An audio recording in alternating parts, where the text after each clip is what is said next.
Um, I never had a silk press before, like ever. My hair, I use. Wait, let me grab the straightening, the flat iron that I used. So this is the flat iron that I used. This is the, what is it?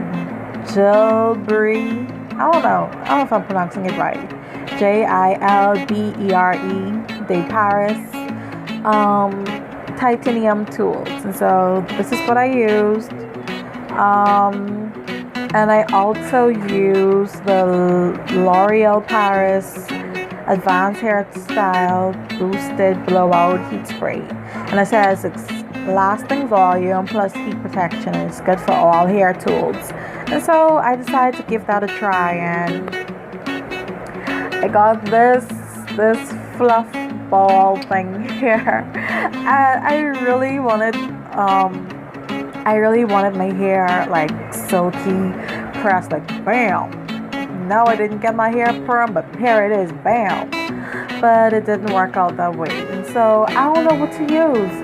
I'm a 3C hair curl pattern, and so I've never really tried anything else. Like this is the first heat protection thing that I've used on my hair.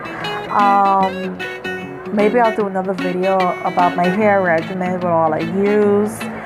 But in terms of actually getting my hair straight, I don't know. I thought maybe using, the flat iron at a high temperature. My hair seems to take maybe up to like 350. Otherwise, I don't know. I just don't think my hair can take 400 degrees.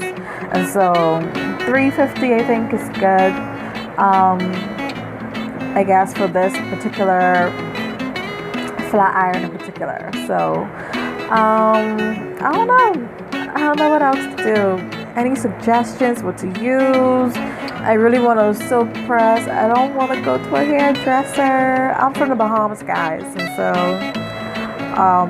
yeah, hairstylist money over here is like, you don't want to go and spend all the money to get a silk press. And I've seen so many people do a silk press on YouTube. So I don't know, guys, give me some comments on what to do, maybe what products to use so I can achieve this. My hair, no. Let me know what you guys think. And thank you so much for watching, and peace out for now.